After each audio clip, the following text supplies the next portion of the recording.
Well, it's Sunday morning. I was asleep on the bridge of the ship.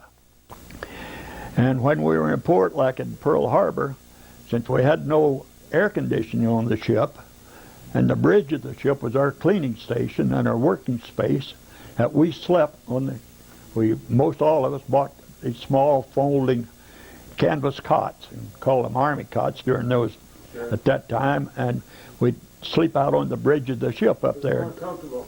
It was much more comfortable, cooler, and you weren't, like a Sunday morning, you weren't bothered by the master-at-arms. The reveille didn't bother you up there because nobody came up there. And you could sleep all morning if you wanted to, yeah.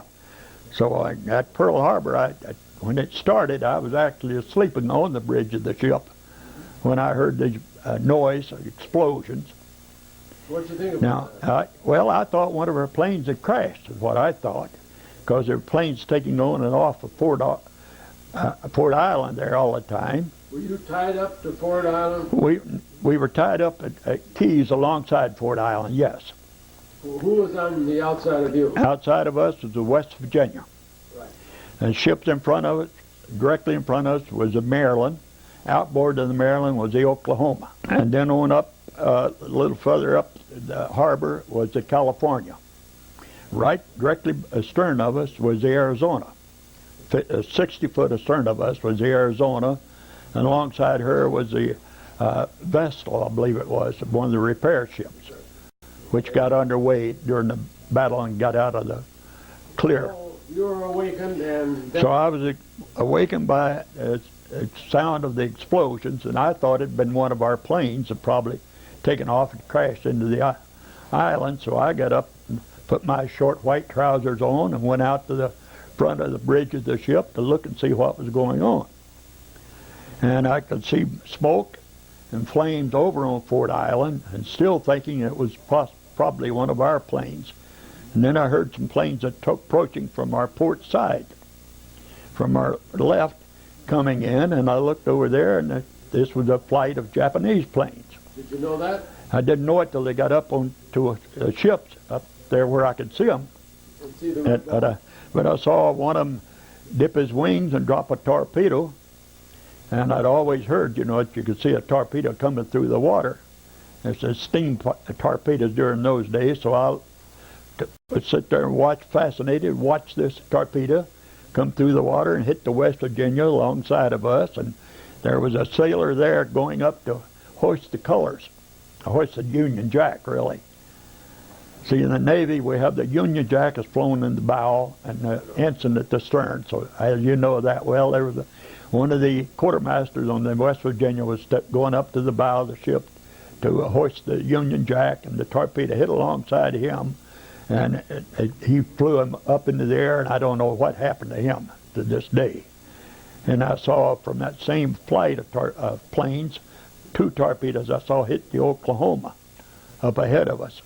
Were you confused at this? I mean, or had there been talk of any kind of... There had been no talk of any kind of war to my knowledge. It's hard to get this through your head. It's hard to get through your head, except when you sit and you see them dropping torpedoes, and then I saw these planes come over close enough that I could see the pilot inside of it. See him, he had his canopy pulled back, and he's sitting there. So you knew in an instant, laughing. Japanese, Knew in an instant, because you could see those orange rising sun on the plane. I didn't see the wings of it, but I saw it on the body of the plane. And so I saw that. What was your duty? Well, I was a quartermaster. My duty assignment at that time was in Central Steering Station, which was right down in the center section of the ship. So I left the bridge of the ship. Did the general quarters sound right away? No, it did not, and I regret it to this day. There was a general quarters alarm on the bridge that I could have pulled and sounded a little quicker, but I left the bridge and went on down to the Central Station, which my battle station was, and they had the first lieutenant was there, the assistant navigator was there, the fire control, the damage control officer, and then the quartermaster and the phone talkers, of course, talking different parts of the ship. Was there any way you could have gotten underway? No. You were too tied in? We found out later, well, the I went back, the assistant navigator had me go back to the steering after steering station, because there was nobody back there, and that was our final emergency steering location, where we had batteries and the compressed air, as well as a manpower with big wheels that you could turn by manpower. And I've been trained in those. I'd stood watching in each of those, so the assistant navigator sent me back there to be the quartermaster that man that station, as the quartermaster was not there. And consequently then by this time the general alarm had sounded and our watertight doors were all closed. We had been hit. Our center gun, a number 2 turret, was hit as I was leaving the bridge. Right before I left the bridge, they had a bomb hit our center gun. It was dropped from an overflying plane. Yes, dropped from one of the planes. I dropped it. That hit our number 2 turret and exploded. I had shrapnel later when I went up there. The shrapnel had gone through the place I had been standing just a few seconds before. Wonderful. And I'd seen the Oklahoma starting to turn over. She'd started to list within the first 5 minutes. She started to list to port. And I'd seen the torpedo hit to West Virginia. And I'd seen the pilots and the planes, so I knew we were at war. And I went back at any rate. I went back to the after steering station. And going back there, they had to have all the watertight doors go from one compartment, and then the damage controlman would notify the next compartment to open. They were opening on one of the doors to let me get through. And it took me probably 20 minutes to get to the after steering station because of opening and closing these watertight hatches. And then I got to the after steering station. I had a vertical hatch there, which armored hatch that I had to go down through in order to get down to the after steering station itself. And when I got down there, they closed this armored steel hatch above us and dogged it down, so that there's no way we could get out. I could get out of there. Or there's 2 other men down there at the time also, an electrician and a machinist mate. That was their battle stations also. So they were down there. There's no way we could get out of there. And after I contacted the bridge over the voice-powered telephones, but they had reported another flight of bombers coming in. So apparently this was a bomb group that come in about 9 o'clock in the morning. The dive bombers made a run on a ship, and they reported that.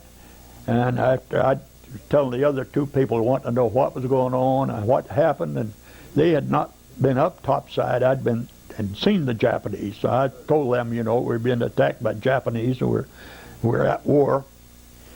And then we lost communications. They had nobody to talk to us over the telephones, and we didn't know what was going on. So we were down there, and the water was seeping down by this armored hatch.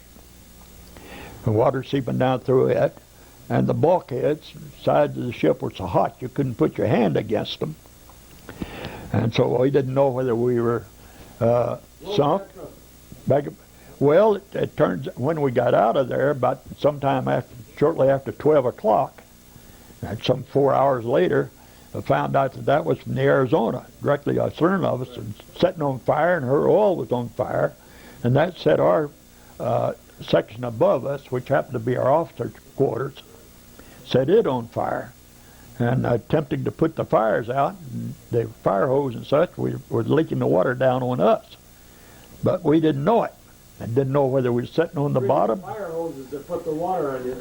Yeah, we didn't know it as our own hose, our water, until the fire control people let us out of there, our damage control people let us out. And then when I went up, then I guess the chief quartermaster got a hold of me and says, "You pick up the log and start writing. Resume the quartermaster of the watch." And we had a notebook. The quartermaster kept rough notes of what all was going on. Like when you were at sea, at the different times you'd change course or change speed. All this was always entered in the quartermaster's notebook. And later on, the officer of the day, or officer of the deck, would take and write the ship's log out of it. So I assumed the quartermaster of the watch then and started trying to list the various ships that were sunk. The California on fire ahead of us, the Oklahoma turned over ahead of us, the Maryland right in front of us. They couldn't see any damage on her. Yet Nevada's the only one that got underway, and then she got 4 torpedoes into her while she was out in the channel, so they ran her aground so that she wouldn't block the channel going out.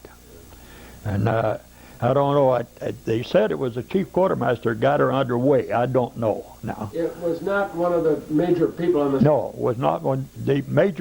None of the major captains of the ships were aboard. Now, the captain of the West Virginia was, because he was killed. He was killed on the bridge there by a bomb blast and shrapnel. Most all of them. Our captain of the Tennessee, got back about 10:30 in the morning. So most all of those were ashore. So the only 2 battleships afloat that could possibly could have gotten out of there was the Maryland and the Tennessee. However, when the Oklahoma turned over, she wedged the Maryland against these concrete keys, and when the West Virginia sank alongside us, she wedged us into the concrete keys. So they couldn't get us out of there till they blasted these concrete keys out. Concrete keys were just So the attack valued. stopped for a while and came back later.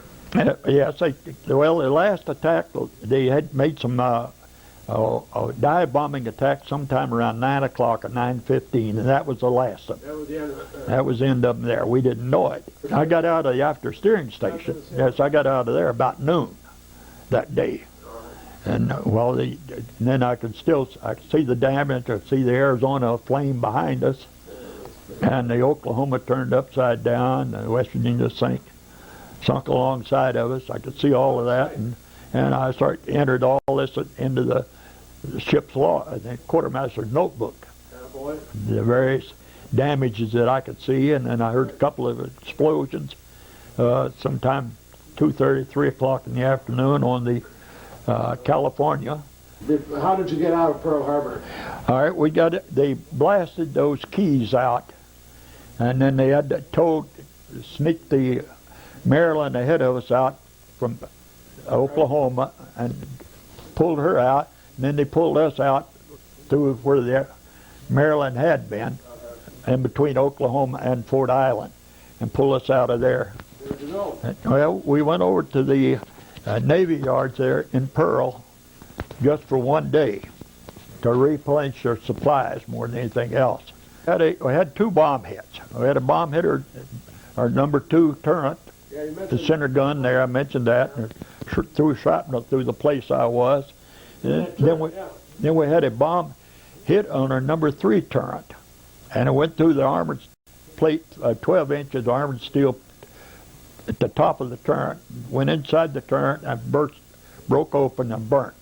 Killed 6 men inside there. Yes, that was a direct hit. Otherwise, it would have gone through. It killed 6 men inside that turret. That 6 men, we lost 2 other men by shrapnel, by strafing runs. And so we lost a total of 8 people, to my knowledge, on the Tennessee, out of 1,200 of the crew. And it's